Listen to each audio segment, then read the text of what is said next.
அல்லேலூயா. ஊழியத்திலையும் சரி, என்ன ஆண்டவர் சொல்லுங்க, ஆண்டவரே நீங்க சொல்லுகிறத நான் சொல்லுவேன். ஆண்டவர் இயேசு சொன்னார், நீர் கொடுத்த வார்த்தைகளை நான் அவர்களுக்கு கொடுத்தேன். நீங்க என்ன கொடுத்தீங்களோ அதான் நான் கொடுத்தேன், ஒன்றும் கூட்டல குறைக்கல. அல்லேலூயா.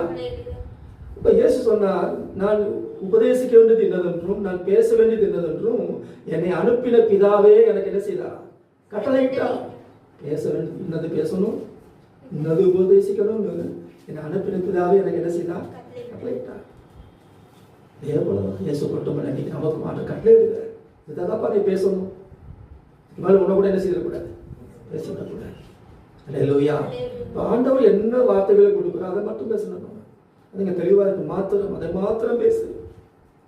சோதரம் நம்ம வாழ்க்கையிலே நீங்கள் நான் ஆசீர்வதிக்கப்பட முடியும். ஆமென். சோதரம். கால் சோரோட நெருக்குதுனாவே என்ன செய்யணும், கொஞ்சம் ஆராய்ச்சி பார்க்கணும். ஆமென். சும்மா ஒன்றும் நெருக்கல, கழுதை சும்மா ஒன்று தச்சையெல்லாம் நெருக்கல. எதிர்த்தாப்புல யார் இருக்குதாங்க? உரிமையில பட்டயத்தோடு தேவத்தோடு இருக்கிறனால தான் நெருக்குது. அதனால நம்ம அதை ஆராய்ச்சி பார்த்து அதை சரி பண்ண வேண்டும். இன்னொரு உதாரணத்தை நம்ம பார்க்க போகிறோம். எலிசாவுடைய வேலைக்காரன் பாருங்கள். எலிசா என்கிற ஒரு தீர்க்கதரிசியை பிடிப்பதற்காக சீரியா ராஜா குதிரைகளையும் ரதங்களையும் இராணுவத்தில் அனுப்புகிறார். ஒரு தீர்க்கதரிசியை பிடிப்பதற்கு குதிரைகள், ரதங்கள், இராணுவம், ஒரே ஒரு தீர்க்கதரிசி.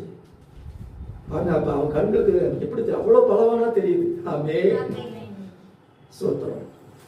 அனுப்புறா பாருங்க.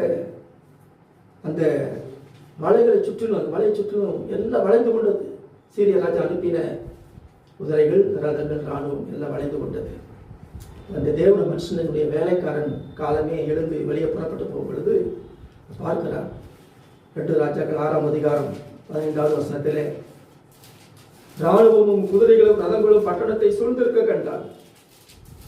அப்பொழுது வேலைக்காரன் அவனை நோக்கி, ஐயோ என் ஆண்டவனை என்ன செய்வோம்? சத்துருக்கள் அப்படியே தரலா இருக்கிற போது வரக்கூடிய வார்த்தை என்ன? ஐயோ என் ஆண்டவனை என்ன செய்வோம்? என்ன செய்ய போறேன்? நான் எப்படி பழைக்க போறேன்? நான் எப்படி உயிர் வாழ போறேன்? அப்படியே பேசுவாங்க. பிசாசு அப்படிதான் பேச வைப்பாங்க. நான் எப்படி உயிர் வாழ போறேன்?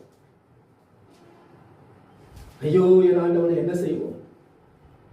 ஏன் சீரியா ராஜா அனுப்பின பலத்த இராணுவம், குதிரைகள், ரதங்கள். அப்போ எலிசா தீர்க்கதரிசி என்ன சொல்கிறார் பாருங்க, பயப்படாதே. என்ன சொல்கிறார்? நீங்க பயப்பட நேரமெல்லாம்